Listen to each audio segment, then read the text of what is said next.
I continue my conversation started last night with former ACLU president Nadine Strossen. So take us into your book. Why now? Why now is precisely the reasons that you mentioned, Jenna. There hardly a day goes by without there being charges and countercharges of people engaging in hate speech and really ignorant, or should I say uninformed statements such as hate speech is not free speech. We've heard many political leaders make that statement, or equally untrue, hate speech is absolutely protected. In fact, our law is very nuanced and commonsensical. Government can't punish speech just because the message is hated by those who wield power. That's absolutely essential. We, the people in a democracy, need to make our own decisions about what to say, what to listen to, what to refute, what to believe or not. But if speech with a hateful message, or any other message for that matter, is conveyed in a certain context where it directly causes imminent serious harm, such as a true threat, such as targeted harassment, such as intentional incitement of imminent violence, then it can and should be punished consistent with long-standing free speech principles. So I think that's really very sensible. And the other aspect of our system, the Supreme Court has said, if you just disagree with the idea or even loathe the idea, then the correct response is not to silence it, but to answer it. So that's the idea of counter speech. And when you think of the strides that we have made in this country, we still have a long way to go, but the enormous progress that we've made toward furthering that national ideal of liberty and justice for all, it's been done through very robust speech. Well, I was going to say, because that seems to be one of the issues where people have the most crux, is when that speech is intended to incite or encourage people. I recently did a segment where I was speaking with the ADL, and they were saying that unfortunately, sometimes you'll see in communities where something will just start with hate speech, and then it moves to graffiti, and then from graffiti it goes to actual physical assaults, and that there's a pattern of them building. Well, let's make no mistake about it. Graffiti is usually vandalism, actual assaults, clearly criminal, and with many thanks to the ADL, which has opposed censoring hate speech, but it took the lead a couple decades ago to have enacted at every state level and at the national level of government so-called hate crimes laws.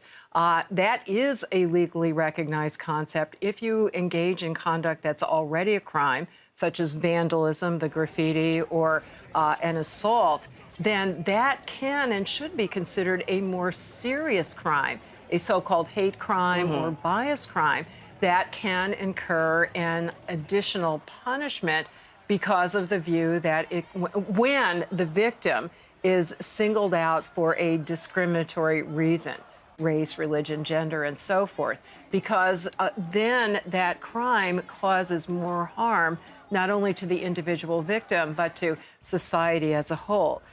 So we recently had another Twitter fight over, I hate to say it, but the celebrity Kanye West and his thoughts on the president, and people went back and forth, et cetera. But so there was a lot of criticism of what he was doing by saying, you know, you're contributing to a toxic environment in the way people interact with each other, even though, yes, that's not how he saw it. But that's what a lot of people were criticizing, that by supporting this man, you're showing your support for what has become an incredibly toxic dialogue within this country. And that is legitimate criticism, and I defend and champion people's rights to try to discourage him from expressing those views. I'm not taking an opinion one way or other on the merits, but just that they are appropriately exercising their free speech rights to criticize him. So I think we have to have much more confidence, Jenna, in the ability of all of us, through whatever media or social media we use, to be independent thinkers. We don't necessarily accept an idea that's out there.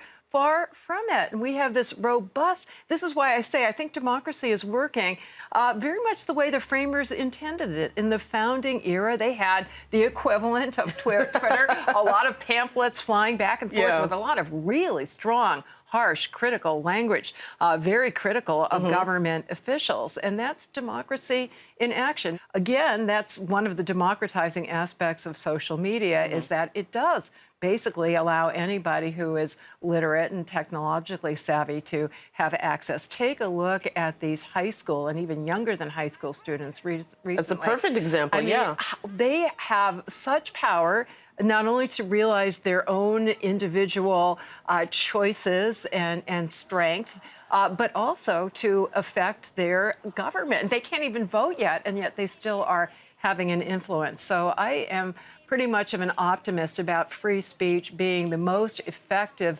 method for advancing whatever goal you have, certainly including racial equality, gender equality, human rights in general.